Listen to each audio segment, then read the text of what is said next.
Okay? Salm 27 huwa salm li jesprimi l-afdar ta' David falla. Naqraw flimkien. Il-mulej huwa d-dawl u s-salvazzjoni tiegħi. Minn min għandi nibża? Il-mulej huwa l-qawwa ta' ħajti. Minn min għandi nitwerwer? X'inhi l-ħżiena li huma l-edewwa u l-avversarji tiegħi ġew fuq biex jieklu laħmi, tfixklu u waqgħu. Għalkemm eżerċtu jew armata twaqqaf il-kamp madwari qalbi ma tibżax, għalkemm gwerra tqum kontrija nibqa' b'qalbi qawwija. Ħaġa waħda xtaqt mingħand il-mulej u nibqa' nfittixa. Li jien nammar fid-dar tal-mulej il-jiem kollha ta' ħajti biex nitaxxaq bi-sbuħija tal-mulej u nimmedita fit-tempju tiegħu. Għax fi żmien l-għawġ jaħbini fil-għarix tiegħu, fil-moħba tal-ken tiegħu jaħbini u jqedni fuq blata. U issa rasi tintrefa fuq l-edewa tiegħi li hawn madwari. Għalhekk sakrifiċċji ta' ferħ noffri fit-tinda tiegħu jien nanni iva, jien nanni tifħir lill-mulej. U mulej isma' meta ngħajad bleħni ikollok ħniena u eġibni. Meta intet fitxu lil wiċċi għalt qalbi wiċċek mulej infittex jien. Taħbix wiċċek il-bot minni. La twarrabx bil-erra l-qaddej tiegħek. Int kont l-għajnuna tiegħi. La titlaqnix lanqas tħallini u Alla tas-salvazzjoni tiegħi. Meta missier u ommi jitilquni il-mulej jilqani. Għallimni triqat tiegħek u mulej u mexxini f'modija dritta minħabba l-edewwa tiegħi. La titlaqnix għar-rieda tal-edewwa tiegħi. Għax-xhieda qarrieqa għamu għalija nies li nifisom kollu vjolenza. X'kien jiġri minni kieku ma mmenx li nara t-tjieba tal-mulej fl-art tal-ħajjin. It-tama fil-mulej, żomm sħiħ. U hu jaqwilek qalbek, iva ngħid jien, it-tama fil-mulej. Amen. Nista' nkun naf attwalment inix qiegħed nafda lil Alla. Jekk ħajti miexi fuq ir-rubini u kollox qed jiġini wartu żgħar u m'għandi ebda problema, flus għandi kemm irrid, saħħa għandi kemm biex inbih u kollox huwa lix. Kollox huwa għaddej tajjeb. Tajjeb? U jiena ngħid jiena nafdaħ il-Alla. Imma taħsbu li nista' nkun perswas minn din l-affermazzjoni tiegħi? Nasib taqblu miegħi illi l-aħjar mod kif insiru nafdaħx il-Alla hija fi żmien ta' kriżi. Meta naraw id-dinja qiegħda tiġi ta' taħt fuq. Meta l-affarijiet qed jiġru kontra x-xewqat tagħna. Meta infalli eżami. Meta l-impjieg tiegħi forsi jsir inċert. Kemm nafdaħ il-Alla dak il-ħin insir naf. Fi żmien tal-kriżi, fi żmien tad-diffikultà meta tinħoloq l-ostaklu, tfixkil, imbagħad nar il-qalb tiegħi kif niddisposta lejn Alla. Se neħaba fih, se nesprimi dawk il-sentimenti li qal David il-mulej u għad-dawl u s-salvazzjoni tiegħi minn min għandi nibża. Min xiex għandi nitwerwer. Ħanidu każ ta' kriżi serja. Meta għandek bastiment għaddej f'Maltempata, Maltempata ma kienx ġurnata, ta' ġimagħtejn fejn kienu ilhom ma jaraw xemx u qamar u kwiekeb ġimagħtejn. Immaġinaw. Jien naf nies li inqabdu fuq il-vapur Għawdex, sejrin l-Esqallija u qabdu fil-Maltemp. U twerru issa m'intix tqabbel il-Għawdex, il-vapur Għawdex tal-Azzar, vapur modern, ma dak il-bastimenti kienu jerqu ħafna bastimenti ta' kinar. Jinqabdu fil-Maltemp wara Novembru daqshekk. U dawna ma jafux fejn sejrin. U fuqu kien hemm taħlita ta' nies, kien hemm Kristjani, kien hemm oħrajn li mhumiex, 276 kollox, u hawnhekk il-wieħed li ġarrab din il-maltempata qalila Luqa jgħidilna illi kull tama illi nsalfaw itteħditilna. Kulħadd għata Jesu. Imma dak il-lejl Pawlu jgħid li kien fuq il-bastiment, jgħid dak il-lejl, dal-lejl waqaf ħdejja l-anġlu talla li jien tiegħu U li lilu naqdi, ġif Pawlu qed jafferma li jien appartini għal Alla jien tiegħu. Jien l-sir tiegħu u lilu jiena naqdi. U dan l-anġlu għalli la tibżax Pawlu jeħtieġ li inti tidher quddiem Ċesari u ara Alla tak lil dawk kollha li qegħdin isifru miegħek. Għalhekk irġiel għaw qalbkom għax jien nemmen f'Alla li hekk ikun kif qalli. Skont il-messaġġ li rċieva minn Alla, Pawlu kien affermat illi le, mhix ħad tiġi ħsara, infatti hemm id-degree ta' tern tal-Alla li jeħtieġ iseħħ li huwa infallibbli. Alla jridek illi inti tidher quddiem Ċesari biex tagħti xhieda tal-Vanġelu f'Ruma, wala ma jistax ikun li tereq, plus illi Alla diġà tak lil dawk li qegħdin isifru miegħek biex isalvaw miegħek. U Pawlu għallu jgħid għaw qalbkom għax jiena nemmen f'Alla. Appuntu, kien każ fejn Pawlu fis-sija tal-prova seta' jgħid li għavolja kollox jidher kontrina u għavolja jidher li aħna bla tama jiena nafda f'Alla.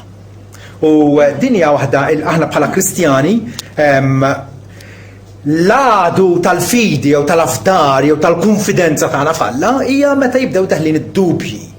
Meta nibdew nħallu lil nfusna nintelqu mingħajr ma nżommu dik ir-relazzjoni vitali ma' Alla fil-qari u l-meditazzjoni tal-Iskrittura, fit-talb, fix-xirka mal-aħwa, tajjeb, u allura nibdew niddajfu, jibdew jitlunna d-dubji. Hemm mod wieħed infallibbli kif inti tafdaħ il-Alla, billi attwalment tafdaħ. Billi jiġri x'jiġri minn ġurnata għall-oħra int titgħallem tiġri għand Alla bħalma bniedem biex jeħles mill-għadu jaħrab wara s-swar li s-swar kapaċi jiddefenduh u iva neħbew f'Alla. Alla minnu kif nista' nirħaba fih? Kikun naħarsu l-natura u ngħidu x'nistgħu nitalmu dwar Alla, hemm nies li mhumiex Kristjani bħalna u jgħidulek jekk tħares in-natura u tara t-tsunamis u tara l-arar u t-terremoti u l-hurricanes li jiġru u l-mwiet u t-traċedji li jiġru, Alla ċertament jista' jkun żgur mhux Alla tajjeb meta jagħdok l-affarijiet. Aħna ninterpretaw in-natura mod ieħor. Għaliex? Għaliex issa bil-rivelazzjoni fi Alla illi tkellem magħna permezz tal-Iskrittura, illum nistgħu nħarsu lejn ir-realtà ta' madwarna u skont kif naqraw fl-Iskrittura naraw ir-realtà kif inhi. Ġifieri, finalment aħna l-Alla nafuh u sirna nemmnu fih il għaliex irrispondejna b'mod pożittiv għal dan il-ktieb li hawn qudiemna. Nisejħulu l-Bibbja mqazza. Alla kellimna permezz tal-Bibbja. Kif nista' nkun ċert?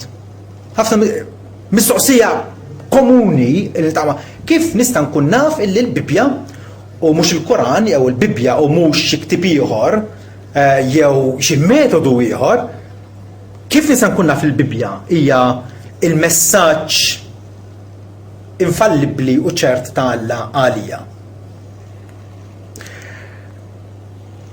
Ħanamlu hekk. Jiena ġejt fid-dinja fl-1960 u naf bħalkom li ċ-ċens tiegħi se jagħlaq. Naqblu? Ċ-ċens tagħna ħajagħlaq. Wallu sakemm għandi ċ-ċans u l-opportunità rrid infittex dar permanenti. Rrid infittex dar illi tibqa' dejjem. Għax naf illi il-ħin tiegħu u limitat. Issa, bil-Bibbja qudiemi jien issa noqgħod nikkafilla, noqgħod inġib id-dinja fit-tarf. U noqgħod ngħid imma żomm waħda, il-Bibbja din jew bl-apokrifa magħha. Il-Bibbja liema traduzzjoni l-aħjar. Jekk toqgħod sejjer hekk, iċ-ċens ħajjalaqlek u tibqa' fejn inti. U t-traċedja tkun waħda terribbli. Il-klejm tal-Iskrittura hija l-kelma tal-Alla, ibda qra. Ikkonfronta lil ruħek biha. Il għaliex iż-żmien huwa limitat. U jekk noqogħdu nargumentaw ma' nfusna, jekk noqogħdu nġibu ħafna kawtieli. Ma naslu imkien. Jekk jien ngħidilkom din karta x'kuluri, kulħadd jaqbel li hija karta bajda. Ma jekk ħadd minnkom u żamm waħda. Jekk indaħluha fil-laboratorju, nittestjawha u naraw li ħajkun hemm ħjut daqsxejn jaqilbu fuq il-gris u ngħidulu vera. Jista' jkun għandek raġun. Imma din karta hija bajda. Għaliex qegħdin ngħidu li hija bajda? Għax ċertament mhix sewda, ċertament mhix ħamra, ċertament mhix blu, vjola, kannella. Ġifieri nistgħu nkunu assolutament ċerti illi Bibbja l-kelma tal-Alla u nistgħu nafdawha. Assolutament ċerti. Assolutament f'kollox huwa Alla waħdu. Rridu nifhmuha. Alla waħdu huwa assolutament għaref, assolutament omnipotenti u dar fejt kollha. Aħna trab u rmiet. U Alla tagħna intelligenza u tagħna tarif. Però huwa tarif uman. U allura jekk noqgħod ngħid karta bajda, ħaddikom eżempju ieħor biex taraw illi fil-kondizzjoni tagħna li l-fatt li jiena issa konxju li nsab fid-dinja u naf fil-kuxjenza tiegħi li hemm ġudizzju u hemm ħajja wara l-mewt. Jekk ħanoqgħod naħsibha ħajġri mhux ħankun preparat għal dan l-avveniment. Jekk għandek ġuvni u dal-ġuvni joħroġ ma' tfajla. U t-tfajla hija l-ġmiel tagħha. Intelligenti wkoll, missiera għandu kumpanija taż-żejt, hija Kristjana ħanajdu hekk ukoll, għandha minn kollox, għandu l-virtujiet kollha hija l-arusa ideali għalha. Però dana, għalkemm ta' rasa ma jridx jagħmel il-pass li jmiss li huwa iż-żwieġ għax jibża li forsi 30 sena oħra ma tibqax l-istess tip ta' karattru li għandha. Jew ma tibqax l-istess, jew ma jafx se jiġri 30 sena għax ma nafx, ma jistax inkun assolutament ċert illi żwieġ tiegħi ħajrnexxi. U allura ħanibqa' bejn ħaltejn. Ħanibqa' arus imma mhux se niżżewwiġha. X'se jiġri f'dak il-każ? Dik it-tfajla għajduli intom se titilu tiżżewweġ raġel ieħor, tkun kuntenta ma' raġel ieħor u jibqa' fejn? Jibqa' fuq l-xkaffa. Jibqa' għażeb. Għaliex? Għax maħax azzjoni opportuna. Aħna rridu fis-sitwazzjoni u fil-istat ta' eżistenza li ninsabu fih għaddejjin minn hawn, għaddejjin u ma tafx fejn huwa t-tarf. U allura, kif ngħidu bl-Ingliż, for all intents and purposes, jiena l-evidenza kollha turini li l-Bibbja hi l-kelma tal-Alla. Il-Bibbja hija affitabbli. Il-Bibbja it-tarif li tina tajjeb sissa għalkemm hemm ħafna dewwa kontra l-Bibbja ma nixxilhomx li jħammru la wiċċha. Ma nixxilhomx li igdbuha jew juru li ta' bilħaq għandha żball fi kwalunkwe ħaġa. Fi kwalunkwe qasam ta' tarif. U allura jiena ma rridx inkun bħal dak l-arus dubjus. Il-pass ittieħdu. Il-pass ittieħdu, altrimenti ma tidħolx dik il-vija. Ħanibdew forsi il-fidi tagħna tkun dajfa, inkonsistenti, debboli, ma nafx fiex jien, ma nafx nissalvat. Hemm ħafna gris. Ma nafx fejn jiena. Imma ibda minn x'imkien. Ibda l-mixja. U Alla matul it-triq imbagħad, matul it-triq iwedna illi ta' bilħaq jgħinna, iweżinna, jissapportjana, iqawwina fil-fidi tagħna. U jqawwina b'diversi modi. Ħantikom 6 modi kif Alla fil-erf tiegħu joġbu illi il-dawk li bdew jafdawh. Il-dawk illi bħal Pawlu qalu jiena nemmen f'Alla, illi jekk se jkun kif ingħad. Tajjeb, bdejna u Alla ikompli isaħħaħ u jissupplimenta il-fidi tagħna. L-ewwel ħaġa, Alla jenna nafdawh billi jagħtina l-weda tiegħu. Issa meta nagħtu l-weda, tajjeb, weda hija kelma illi dak li jkun ħajjagħmel xi ħaġa ta' ġid, xi ħaġa ta' barka għalik. Tajjeb? Ħafna wedit umani jinkisru, però aħna il-Bibja nafu kif titkellem dwar Alla. Li Alla jagħti weda dik il-weda ma jirtirajx. Hija weda li forsi jista' idum ma jwettaha, tajjeb, imma l-weda tiegħu tibqa' bla mittifsa. Għandikom eżempju ta' kif x'inhi għad il-weda li qegħdin nitkellmu fuqha. Pietru l-Apostlu f'Pentekosta lil nies miġburin madwaru qiegħed ixandrilhom il-Kristu, qiegħed ifehmu milli Alla telqu għal-mewt il-libnu imma irxu xtaħ wara 3 ijiem u għalik issa jgħidilhom indmu ibdlu l-ħsieb tagħkom tibqgħux avversivi kontra Ġesu ta' Nazaret. Indmu. U kull wieħed minnkom jitgħammed f'isem Ġesu Kristu għal maħfra ta' dnubiet u taqgħu id-don tal-Ispiritu Santu. Mela Pietru qiegħed isemmi l-weda talla x'inhi? Il-weda talla hi li jekk inti ddur lejh, jekk inti tirritorna lejn Alla jaħfirlek, Alla jagħtik id-don tal-Ispiritu Santu. Hija weda illi kull min laqaħħa jaf illi iva ekku Alla il-weda tiegħu jagħmel tajjeb għalija. Meta għandek il-kalzrier l-assis tal-ħabs illi fid-disprament wasa biex jagħmel suwiċidju bis-sejf fideh, Pawlu qallu tagħmilx ħsara għax aħna hawnhekk għadda ma ħrabniex għafu li għamlet terremot u nfetħu l-bibien tal-ħabs. U dana imwerwer u mriet għallilhom Sinjuri x'għandi nagħmel biex nkun salvat. Tafu x'kienet it-tweġiba? Emmen fil-Mol Ġesu Kristu. Ħafda fih u tkun salvat intu darek. Alla jagħtina l-weda, il-weda hi li jekk aħna nirrikorru għan Ġesu, Alla ma jistax avolja u Alla omnipotenti. Imma xu Alla ta' kelmtu ma jistax ma jagħmilx lis-seħħ il-weda tiegħu. Jekk inti temmen fil-Mol Ġesu Kristu, int tkun salvat. Int tkun salvat. Ebda kwalifika oħra, tajjeb, bħalma qal Ġesu Kristu fiġ-Ġwanna 5, vers 27. Tassew ngħidilkom, min jisma' kliemi. U min jilqa' l-Vanġelu tas-saltna li jiena qed inxandrilkom. Li jien ġejt fostkom bħala s-sultan u allura ħadkunu sudditi tiegħi. Min jisma' kliemi u jemmen f'dak li batni, jemmen falla l-missier. Għandu l-ħajja ta' dejjem u ma jġix għal kundanna żikun għadda mill-mewt għal ħajja.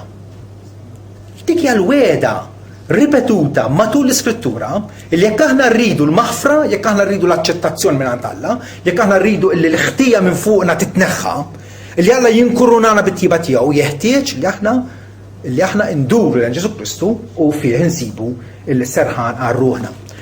U allura quddiem il-weda talla, il-weda qiegħda hemm, int jeħtieġ li ssarrafa.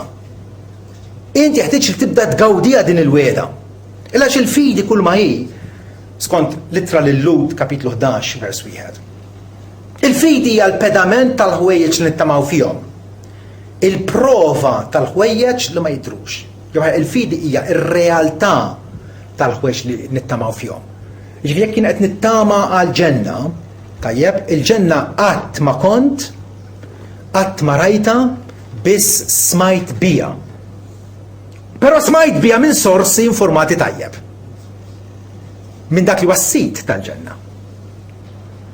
Minn dak li qal jiru għat-triq il-verità wal ħajja ħadd ma ġent il-missier li fbija.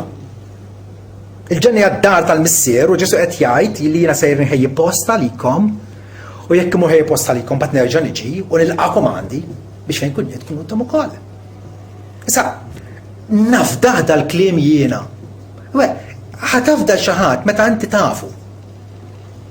Meta inti tafi xi ħadd ħabib tiegħek, kollega tiegħek fuq post tax-xogħol. Illi dana dejjem jekk tak xi rapport jew għallek x'ġara il-mellieħa jew x'imkien ieħor. Tajjeb, qatt ma qbadtu f'gidba. Mal-inti da tafdaħ.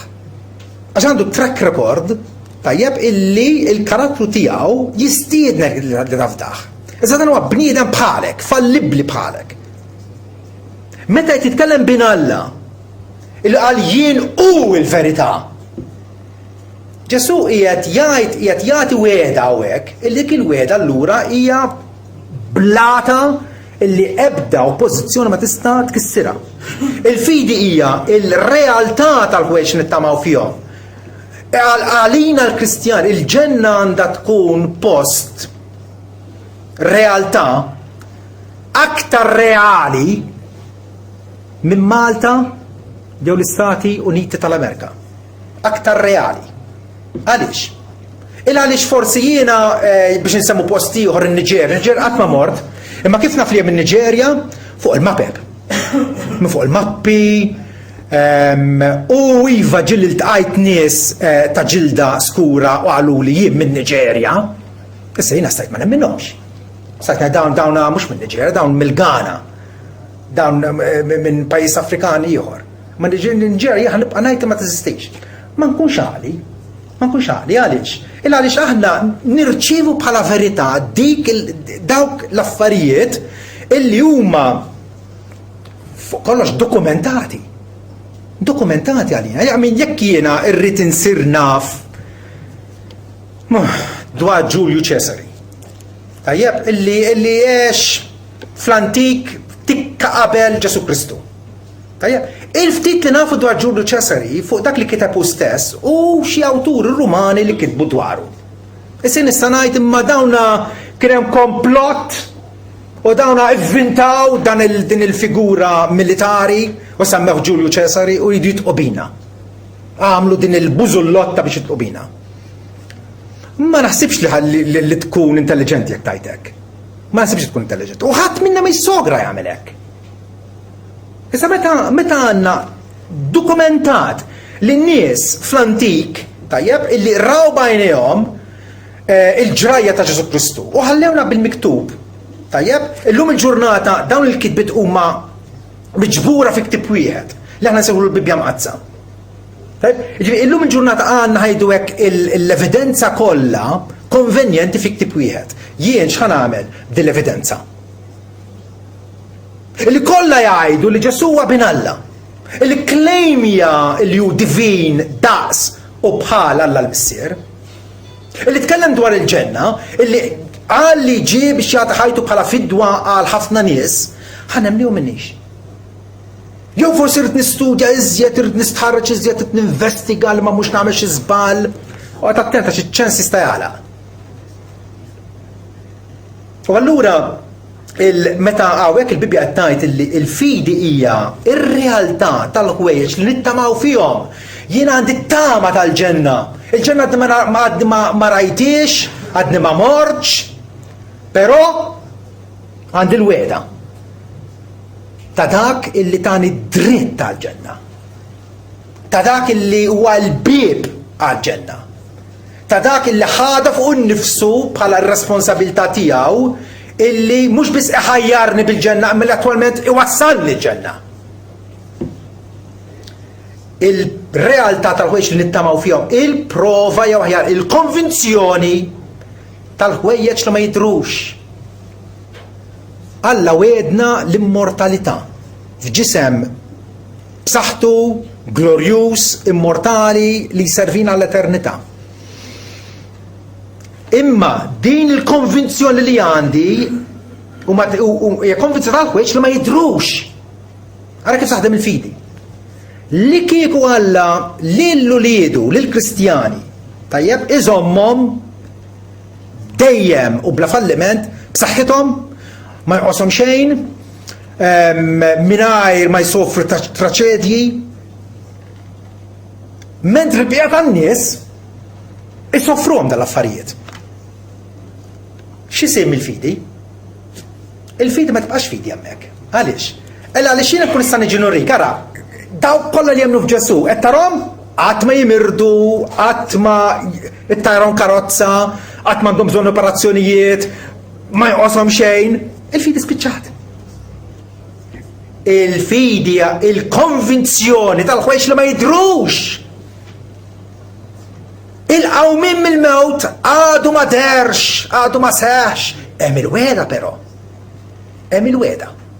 U allura bħalissa bħalissa Alla qed jistedinni biex jiena minkejja li m'għandix evidenza viżiva b'għajnejja ġifieri li nista' niċċekkja u x'hix vera din il-qawmien mill-mewt jew le, tajjeb jiena konvint minnha. Dik hija il-fidi hija marbuta mal-weda tal-Alla. Il-fidi tgħix minn fuq il-weda tal-Alla. Għaliex għax taf li hija weda affidabbli. Weda li Alla ma jirtirajiex u laqas jibdilha. Laqas jibdilha b'xi mod jew ieħor. Għalhekk nistgħu u għandna il-weda tal-Alla nagħmluha personalizzata. Dinja weda għalija. Tajb li ngħidu Ġesu għas-salvatur tad-dinja u s-salvatur tad-dinja għax kull min sa jsalva ħajsalva b'Ġesu u mhux b'ħadd ieħor. Għax l-oħrajn kollha Ġesu qal bla mistħija huma ħallelin u briganti. Imma jienu għall-bieb tan-naġ. Kull min jidħol minni jsalva, jidħol joħroġ jisib il-mera. U l-uniku wieħed. Tajb allura meta jiena se naqbad mal-weda tal-Alla bħala ankra r-ruħ tiegħi, tajb jieħ nitkellem dwar Ġesu is-Salvatur tiegħi. Huwa ta' ħadd ieħor ukoll ċertament. U nixtieq li jkun ta' ħafna aktar nies. Imma kif jitkellem David inħobbokom ulejja. Int il-qawwa tiegħi. Il-mulej u l-blata tiegħi, il-fortizza tiegħi, il-ħellies tiegħi. Alla tiegħi. Il-blata tiegħi li fejn nistken it-tarka tiegħi, il-qarnu s-salvazzjoni tiegħi u t-torri oli tiegħi. Oddejtuhom il-kelma tiegħi. Pronom personali. Alla u Alla tiegħi. Ġesu għas-salvatur tiegħi. Bħalma qal Apostlu Pawlu. Jiena msallab ma' Kristu ma jkollu jinnejx mhux jien u Kristu li jgħix fija u jħalli sa ngħixha bil-fidi f'bin Alla li ħab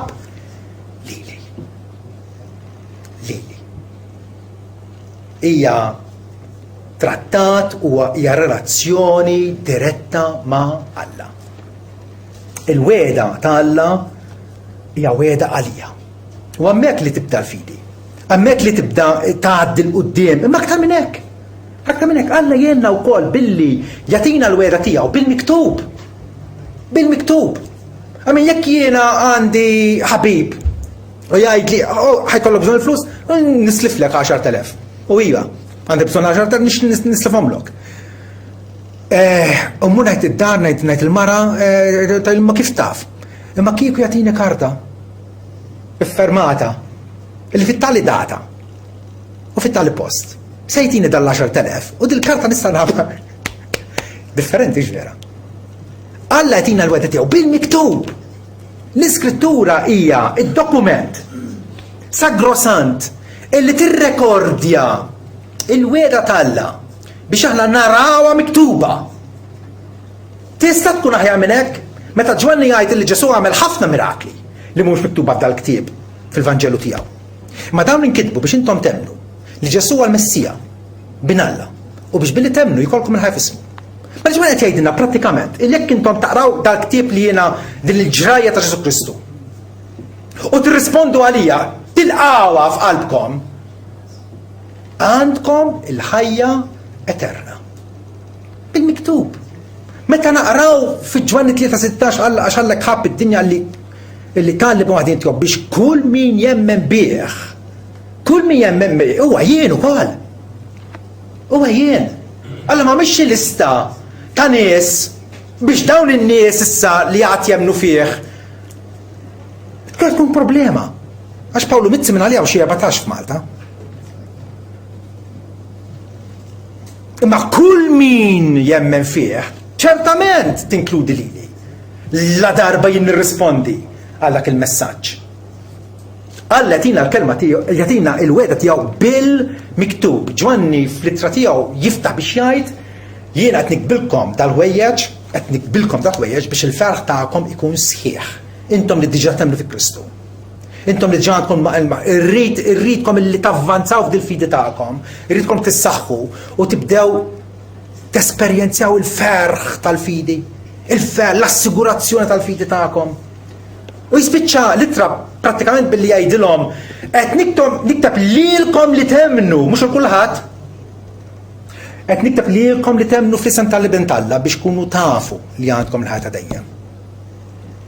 Ġwanni ispirat mill-Ispiritu Santu qed ħallina bil-miktub. Tista' tara b'għajnejk. Bħal meta biex tiċċekkja Napoleon ġiex Malta, x'għandek tagħmel? Tmur il-biblioteka, hemm id-dokumenti, hemm l-arkivji, iftahom, tara l-korrispondenza ta' tekinar fl-1800 titqabel, sentejn qabel. U tara l-ekku. Meta tara b'għajnejk, xi titiżjed. Aktar minn hekk. Alla jgħinna biex ta' bilħaq nafdawh billi jissiġilla l-weda tiegħu bl-Ispiritu Santu. Jissiġilla fil-qlubna. Dik il-weda li ħana nirċievu. Alla jissiġilla tant illi aħna nibdew ngħixuha. Efesin 1:13. Intom fdajtu fi Kristu jgħidilhom. Wara li smajtu l-kelma tal-verità, l-Evanġelu tas-salvazzjoni tagħkom, li appena intom emmintu kontu siġillati b'dak l-Ispiritu Santu tal-weda.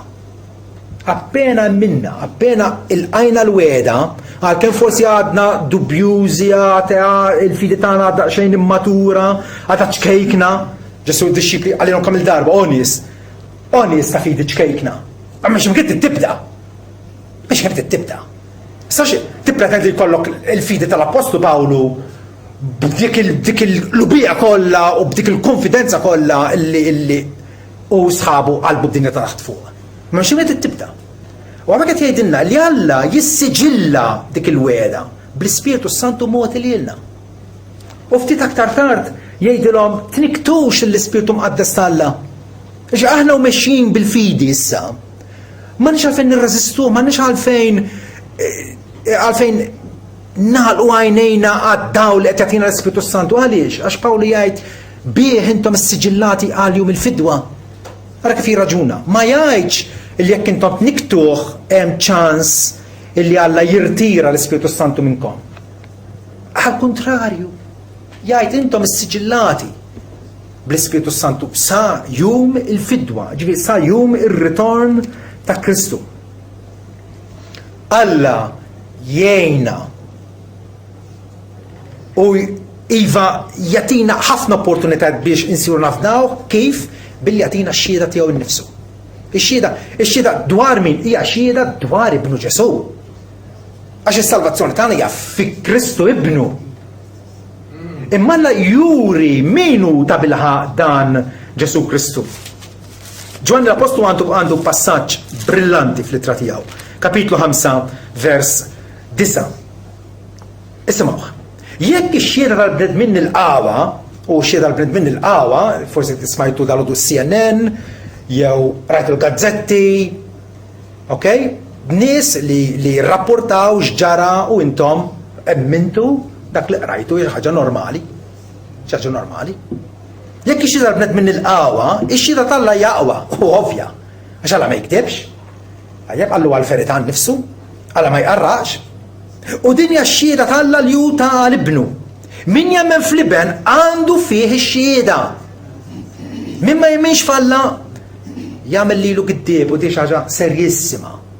Daqskemm il-fidi tonorah il-Alla, meta inti tajt din ix-xieda li qed naqra hawnhekk. Ma nilqaħħiex qed tajt Alla u giddieb. Qed tiddiżonorah il-Alla. Ma jemminx f'Alla jagħmel lilu giddieb għax ma jemminx ix-xieda li ta' Alla għal-Ibnu. U din hija x-xieda. Ok, x'inhi x-xieda? Kif tkellem Alla dwar Ibnu? X'vantaġġ hemm, x'ġid hemm illi jiena nafda nemmen f'Ġesu Kristu? Din hija x-xieda. Alla tana il-ħajja eterna u din il-ħajja hi f'Ibnu. Intaraw? Alla tana diġà hija tagħna, hija fil-pussess tagħna il-ħajja eterna, Alla nafuh personalment, nafuh bħala missierna ta' smewiet. U din il-ħajja hija f'Ibnu. Min għandu l-Iben għandu l-ħajja. Min m'għandux l-Iben tal-Alla m'għandux il-ħajja. Alla jgħinna bil-liva jagħtina x-xieda tiegħu. Ix-xieda tal-Alla dwar Ibnu hija kotrana. Hija kotrana. Hemm diversi affarijiet li rridu nikkonsidraw biex ta' bilħaq naslu għal dik il-konvinzjoni illi ebda rifnu ma jċalaqa, illi ebda ċirkostanza ma teddidna illi jiena nemmen f'Ġesu Kristu. U naf perswas illi diġà għandi l-maħfra, diġà inġustifikat, diġà jiena ċittadin ta' smewiet, diġà għandi l-ħajta dejjem. Kif xieda jagħti Alla dwar ibnu? Ġwanni 5, vers 31. Ġesu fil-taħdita tiegħu illi tal il-nies li kienu qed jopponuh u kienu qegħdin jakkużawh illi hu qed jitaj. U qalulu inti bniedem tagħmel lek innifsek daqs Alla. Ġesu komplu jkellimhom u qalilhom minuta bilħaq jgħidilhom l-ewwel ħaġa illi Ġwanni l-Battista ta' xieda dwari. Intom fraħtu, mortu għandu, mortu tisimawh. U qal jien min jien illi jiena li bent Alla. L-emejja li nagħmel jiena jkompli jgħidilhom. Il-mirakli qed nagħmel jagħtu xieda dwar Ġesu Kristu illi mhuwiex bħal imposturi reliġjużi oħra. Illi ħsiebhom biex jagħmlu l-claims tagħhom però mbagħad m'għandhomx prov, m'għandhomx awtentikazzjoni, m'għandhomx juru. Ġesu kellu l-mirakli numerużi u tagħna illi hu għamel biex jikkonvinċina illi hu li bent Alla. Imma l-missier innifsu jgħid li batni jagħtini xieda. Intom laqgħat smajtu leħnu xi darba u lanqas rajtu is-sura tiegħu. Il-kelma tiegħu m'għandkomx tagħmar fikom. Din il-problema ta' ħafna nies. Ta' ħafna nies. Jixtiequ jemnu, però il-xieda li jagħti Alla ma jilqawix. Ikompli Ġesu jgħid intom tfittxu fl-Iskrittura. Għax fiha taħsbu li għandkom ħajta dejjem. Però hija l-Iskrittura li tagħti xieda tiegħi. U intom ma tridux tiġu għandi biex ikolkom il-ħajja. Alla tkellem ċar. Mhux bil-ħabbi, mhux bil-misteri. Alla waslinna l-bxara tajba ta' fatti li ġraw, fatti li seħħew f'din id-dinja tagħna. Ibnu mwiet minn verġni, għex ħajja perfetta, moti fuq is-salib għal maħfra tagħna, imqajjem mill-mewt, molli fl-ola smewit, u iva minn hemmhekk għandu jerġa' jiġi. Il-fatti nafuhom. Intom ma tridux tiġu għandi biex ikolkom il-ħajja. Allura ta' min hija l-problema? Hija l-problema ta' Alla x'ma tkellimx ċar? Jew il-problema jfina? Illi maħniex nilqgħu x-xhieda ta' Alla. Ġesu jkompli jgħidilhom anke Mosè illi intom tajdu intom dixxipli ta' Mosè. Mosè wkoll kieku hemm intu l-Mosè kontu temnu lili għax hu kieta fuqi. Jiġifieri hemm xhieda qotrana mill-antik fi żmien Ġesu sal-ġurnata tal-lum kull fejn jixxanda l-Evanġelu hija qiegħda tingħata xhieda dwar Ġesu Kristu. Meta Ġesu iltaqa' mal-dixxipli ta' u Mosè Emmaus, żewġ irġiel li kienu mħassbin, li kienu mtertqin, prattikament kienu mhux biss frustrati imma kienu diżappuntati immens. Għax ħasbu li Ġesu kellu jkun il-feddej, ma qalu arrestawh, qatluh, it-tama tagħna spiċċat. Ġesu qalilhom kemm intom boloħ u ibsa fil-qalb biex temmu dak li qalu l-profet ma kellux il-Kristu jbati u mbagħad jidħol fil-glura tiegħu. Alla tkellem mill-antik, ipprofetizza dak li għandu jiġi, narawh illi seħħ fi Kristu u nibqgħu ngħidu ma nafx, għandi d-dubji tiegħi. Problema hija fina. U għalhekk Ġesu jsejħilna boloħ jekk aħna ma nemnuhx. Fatti jgħid il-Mosè, is-Salmu, il-Profeti jiġdu dwari u urihom dakinhar. Urihom kif ta' bilħaq ekku.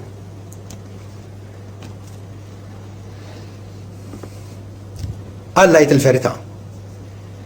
Għax hu l-verità nnifsu. Meta jinqala każ u iħarkuna biex nitalgħu nagħtu xhieda fil-qorti, nkunu xud fil-qorti. Biex inti tla fuq il-pedan tax-xhieda, l-ewwel ħaġa li tagħmel tafu x'tagħmel? Tieħu l-ħalfa. Tieħu l-ħalfa li inti se tgħid. Niddikjara li jiena se ngħid il-sewwa kollu, se ngħid is-sewwa kollu u xejn li fis-sewwa hekk Alla jgħinni. Imbagħad jersaq l-avukat difensur, jibda jsaqsik x'rajt, x'smajt. Imbagħad ikun hemm il-kontroeżami meta l-avukat prosekutur issaqsik il-mistoqsijiet tiegħu biex jara inti x'qed tgħid issewwa. Għaliex iseħħ l-proċess kollu? Għaliex aħna bħala bnedmin nafu l-valur tas-sewwa, vera? Nafu il-verità. Il-verità hija l-importanti. Meta tqarraq tikdeb, nafu li dik tagħmel id-denja hemmhekk. Però nafu wkoll li għalkemm kollha kemm aħna naqblu, kollha kemm aħna ateisti, kristjani, agnostiċi, int min int, kulħadd jgħid li aħjar tajt il-verità milli tikdeb. Il-verità kulħadd iridha, però mhux kulħadd jgħidha. U dik il-problema, mhux kulħadd jgħidha. U jdu niċċekkjaw xulxin għaliex verament qegħdin ngħiduha. Issa Alla kellimna. Il-kuxjenza tagħna tgħidilna, Alla bil-fors. M'għandux alternattiva ħlief li jgħid il-verità għax hu l-verità nnifsu. Allora kif jista' jgħinna iżjed minn hekk Alla? Alla mhux biss jgħidilna l-verità, mhux biss jagħtina l-weda tiegħu, imma wkoll jaħlef. Jaħlef? Nies midinbin jaħilfu għax ħaddieħor forsi jibda jiddubitom x'qed jgħid jew le, imma nnotaw daqsxejn. Lut 6, vers 13. Għax meta Alla għamel weda lill-Abraham, ġifieri li b'nisbu jitbier kull ġnus kollha, nisel ta' Abraham huwa Ġesu Kristu. Alla għamel weda l-Abraham billi ma setax jaħlef wieħed akbar minnu għax ola minn Alla m'hemmx, Alla s-suprem l-ola wieħed. Billi ma setax jaħlef bih innifsu, ma setax jaħlef wieħed akbar, skużawni, ħalef bih innifsu. Billi qal tassew imbierkek jien, tassew dberik jien imbierkek u nkatrek u nerġa' nkatrek. U hekk wara l-bis-sabar qatt jistenna Abraham għala il-weda. Għax il-bnedmin tassew jaħilfu bl-akbar. U għalihom il-ħalfa bħala rabta hija t-tmiem ta' kull ġlieda, meta inti ħlift għal dakinhar il-ħalfa kienet xi ħaġa serjissima. Illum saret ċajta fil-qrati. Ħadd tifhem. Imma dakinhar kienet xi ħaġa serjissima. U Alla qed jgħid li mhux biss jagħti l-weda, hija weda ma tinbidilx, imma wkoll jaħlef bih innifsu.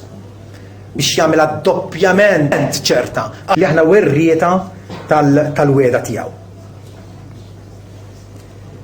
Għalhekk fil-Galatin imbagħad Pawlu Galatin 3 vers 6 jgħidilna bħalma Abraham emmen f'Alla afdah il-Alla. U dan kien magħdud lilu bħala ġustizzja. Abraham kien iddikjarat ġust quddiem Alla u maħfur minn kull ħtija għax fada f'Alla. Kunu għafu mela li dawk li huma tal-fidi, dawn huma li ta' Abraham. Dawk li huma tal-fidi, dawk li bħala Abraham, meta Alla urih il-kwika tas-sema għallu għoddhom jekk inti kapaċi tgħoddhom. Daqshekk ieħor se jkun kbir mislek. U Abraham emnu l-Alla. Ma kienx jaf kif se jkabbru daqshekk. Għax qasbis kellu tarbija. U kellu ma' 90 sena dakinhar. Dawk li huma tal-fidi dawn huma uliet Abraham. Bħalissa laħwa aħna illi il-għajna l-Vanġelu u nemmnu f'Ġesu Kristu. Tajjeb, ninsabu fit-triq, però għadna ma wasalniex. Hija s-sitwazzjoni ta' għarusa għandha ċurketta l-erosija, però għadha mhux missewġa. Imma l-erosija tfisser illi qatt jasal il-jum tat-tieġ.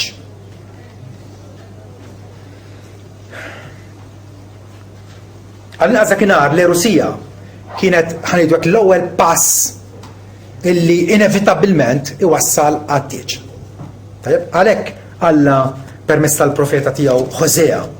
Issa Ħosea kien profeta meta l-poplu ludi prattikament kien diżastru. Ħlief idoli ma kienx jagħti qima u kien l-istat spiritwali tiegħu kien baxx ħafna. U Ħosea kapitlu 2 vers 19 Alla jkellem il-poplu tiegħu u jgħid jiena narsek miegħi għal dejjem. Narsek miegħi għal dejjem. Iva jien narsek miegħi bil-ġustizzja u bis-sewwa, bit-tjieba u bil-ħniena. Narsek miegħi wkoll bil-fedeltà u intom tarfu lil mulej. il-pledge tal-Erusija li Alla li qed jiġbor poplu aħna inklużi u dan il-poplu għad ikun li kif Bibbja ssejjaħlu l-arusa ta' Kristu. Mart il-ħaruf taqra l-Apokalissi u għandek hemmhekk il-teġ tal-ħaruf meta dawk li bħalissa mexxin fit-triq u forsi jkollhom id-dubju tagħhom Alla qed jgħinna f'din il-fidi li tagħna u nissila fil-qalb tagħna u jiżviluppa u jkabbara. Ejjew nirrispondu għal l-avvanzi ta' Alla lejna. Għaw qed jgħidilna illi bħalissa aħna l-arusa tiegħu nar sekmiej f'għaw jgħidilna bit-tjieba l-kelma hija ħesed. Kelma speċjali fil-lingwa ebrajka. Ħesed hija steadfast loyal love. Imħabba illi hija stabbli mhux illum qed gawdija u għadha tfittex ma ssibiex kif jiġri f'ħafna żwiġijiet moderni. Hija mħabba stabbli u leali. Leali. Ta' fejn int. B'din it-tip ta' mħabba li bi Alla ħabna, nafu fiex ninsabu. Nafu fiex ninsabu. Alla diġà tagħna l-aħjar, jekk huma franka jiex l-istess ibnu. Imma taħlina l-koll. Kif ma jtinx miegħu b'xejn il-ħwieġ kollha. U din hija l-qagħda tagħna l-aħwa. Allura missierna nafdawh bħal dak ir-raġel illi kellu t-tifel tiegħu ġatuh kien bagħti bl-epilessija. U Ġesu tkellem ma' missieru, u missieru imbikki u emozjonat.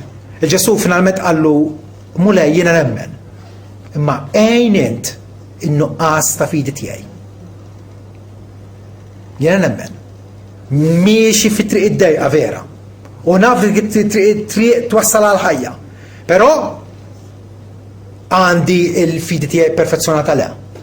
Għejn int in-nuqqas ta' fidi tiegħi. U allura f'da kollu Alla jagħtina weda, jagħtina bil-miktub, jagħtina l-weda tal-Ispiritu tiegħu, jagħtina x-xhieda ta' Alla, il-ħalfa tiegħu. Per fuq kollox jeħtieġ nitolbuh Alla biex jaqawwina fil-fidi tiegħu, fil-fidi tagħna lejh.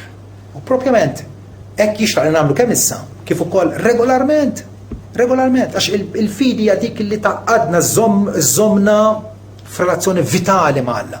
Relazzjoni li tagħmel il-frott li jkun ta' ġieħ u ta' glorja lil Alla.